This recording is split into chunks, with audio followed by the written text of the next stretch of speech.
often did, Abbie took a moment to send up a missive of gratitude to the Greek god in charge of her destiny for delivering her to this amazing island filled with sunshine, good food, and more importantly, good friends who had come together to help them celebrate the successful completion of the final stage of the winemaking process, which she hoped would be a turning point for the winery that had been struggling recently.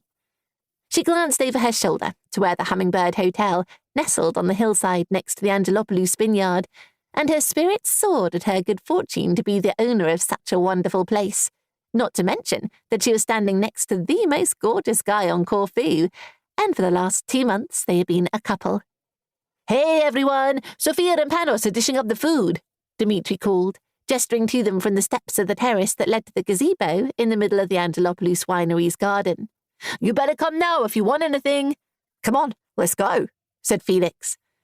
Abbie made her way with Nikos and the rest of their guests along the gravelled footpaths that twisted through the various sections of the Angelopoulos garden, where she had spent every spare hour of the last few months, transforming what had been a tangled jungle into a space that she was immensely proud of, filled with a myriad of exotic fruit trees, shrubs and plants, including a zone for wildflowers and one for herbs. Her favourite area had to be the orchid garden, where she had planted the pink butterfly orchid that Nikos had located, and which reminded her of her beloved mum. She wished her mum could have been here to see what she'd achieved, and to hear about the tours she'd started to offer to the hotel's guests, just as her mum had done for the RHS open garden scheme at her cottage in Devon, before she passed away. "Sophia, this looks absolutely delicious. Thank you so much for doing it for us," Abbie said. "It's our pleasure." Sophia smiled, handed Abbie one of Taverna Sophia's logoed plates, and indicated for her to help herself from the spread of Greek meze that was laid out on a scrubbed pine table, the perfume from an adjacent magnolia tree wafting through the air and mixing with the aroma of the flaky, buttery pastry from Panos's speciality spanakopita, all set to the eternal backing track of the indefatigable cicadas and the tinkle of music that Dimitri's band had recorded especially for the occasion. "And please, you must tell me what you think of the salad dressing. I made it with herbs from your garden, and the extra virgin olive oil sourced from those trees over there, which is the best olive oil in the whole of Corfu, if not Greece," Sophia said.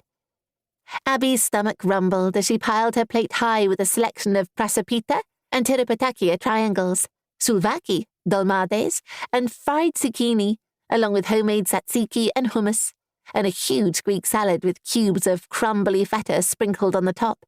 She then grabbed a seat on a sun-bleached bench beneath a honeysuckle-bedecked pergola with the most mesmerizing view and devoured every morsel, washed down with a glass of Sophia's freshly squeezed lemonade.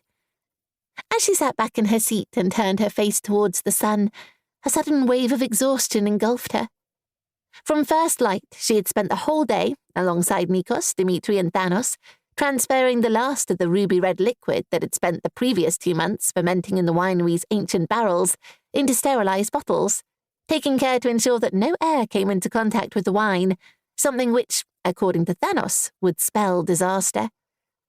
Once that task had been completed, they moved on to attaching the labels that had been redesigned in a nod to the winery's fresh start after a dismal couple of years, during which Nikos had tried to continue his father's and grandfather's winemaking legacy.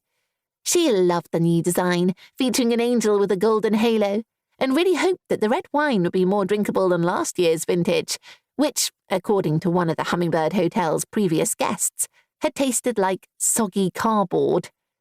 Abbie hadn't shared this with Nikos, but she had also asked Thanos to help her with a small side project of her own, and had been delighted when he'd agreed. Under his expert guidance, she had waited patiently for the optimal time to harvest the grapes in the mini vineyard at the rear of the hotel, grapes which her Aunt Liz had planted to remind her of California, where she'd owned a vineyard with her husband Greg before his death, an event which had instigated her move to Corfu. Abbie had painstakingly removed every bunch, crushed them with her own feet, and stored the resulting juice at the winery in a separate barrel.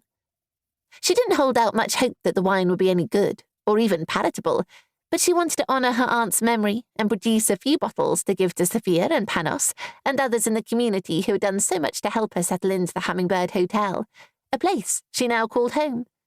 "So, Abbie, are you ready for the next Hummingbird?"